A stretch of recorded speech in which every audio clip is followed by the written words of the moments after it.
Hi, this is Ronnie from Everything Vive. I'm here at GDC 2018. I'm once again with Survios, checking out Creed again. One time was not enough. And I'm here talking a little bit about the game with Eugene. Eugene, could you briefly introduce yourself? Just explain to the listeners out there what your role is at Survios, and then what your inspiration was for the game. Absolutely. Hi, my name is Eugene Elkin, and I am the project and engineering lead on Creed.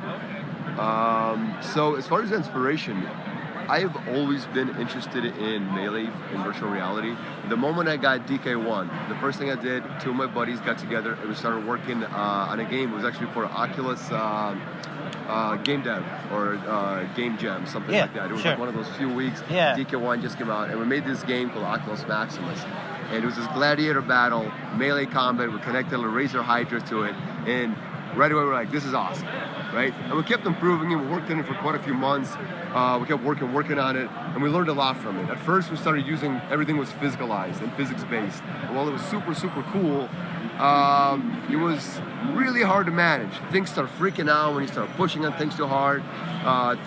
Your hands weren't one-to-one control. So I've learned a lot from that, and since I've been working at Survios, I've been here for about almost 4 years, I've always kind of thought about what would be the great way to do melee in combat. And then a recent partnership with MGM landed us a deal to make a Creed game. And I love Rocky, I love Creed, I love the whole universe.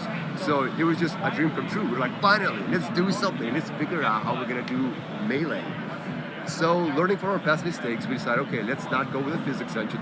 Well, we're still using some physics, some ragdolls, but not actually for contact. Not in the terms of like, I punch something and that's a reaction. Yeah. And because it's probably not controlled, like it doesn't always behave exactly like you want it in all situations. You're absolutely right. You don't have much control for it. Yeah. I mean, you have certain things you can suggest for it to do, like really tight springs and it joins. But once you apply enough pressure, that thing is just wigs out and it snaps and it breaks. So we decided, let's calculate these things ourselves. All right. And then this idea also came out for Phantom Melee Tech, because we want not just to apply pressure on your hand to stop, but we want to see your reaction when you get hit. What does it look like? How do we take control away from the user, basically, and yet still have them feel empowered, having this perceived control? And what were some of the techniques you used to kind of make that a reality? So essentially, there's two avatars present at all times.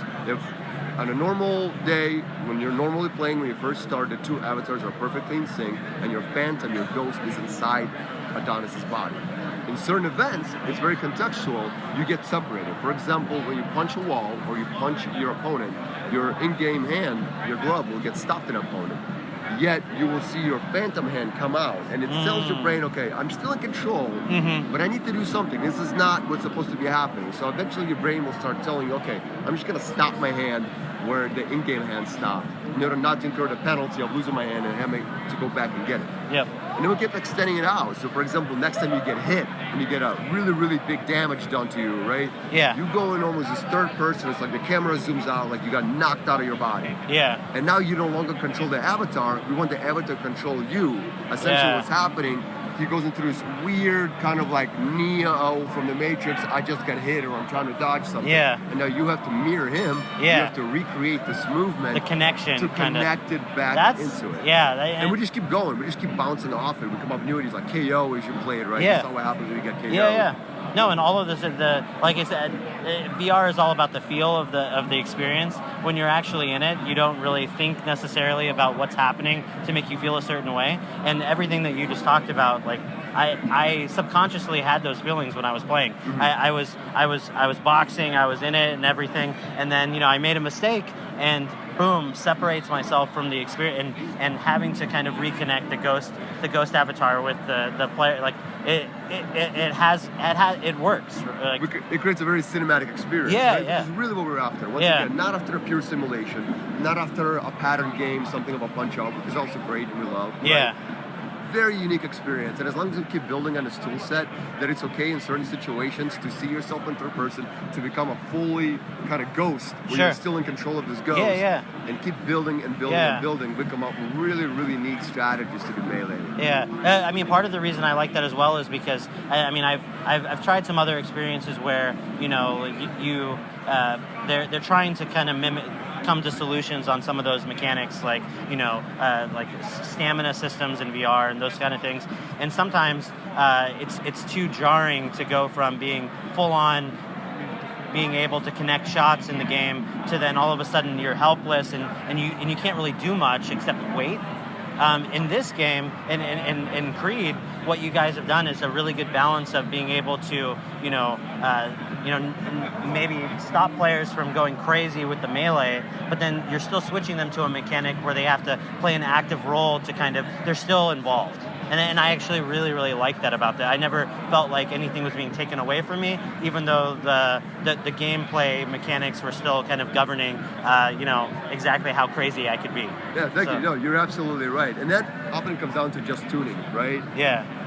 We do sometimes want to take away control of how long, maybe just a split second. Yeah. Other times, if you do change it, you got to give the user something to do. Yeah. You got to have the input. You don't want him to be an observer. Yeah. He's an actor in this environment, in this cinematic movie. Because especially when you're having so much fun, it's kind of like a tease to say, oh, like you have to stop being a boxer now. But the way you guys did it is you give them, you put us in a new kind of situation where you have to, okay, well now I have to figure out how I get back into this fight.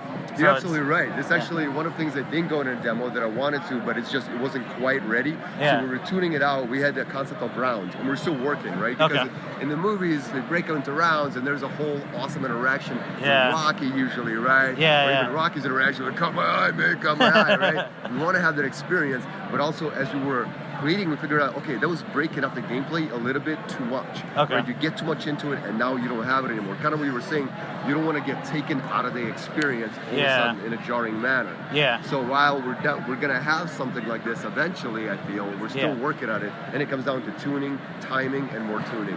Awesome. Well, yeah. Thank you so much for having the chance to speak with me. And I don't know if you guys have announced like a release date or anything like that. Do you have a timetable? It will be out this year. Okay. It'll be out in 2018. Okay. Awesome. Thank you so much for no, coming thank and you. playing this twice. It was my pleasure to Of show course. it to you. All right. Thank you so much.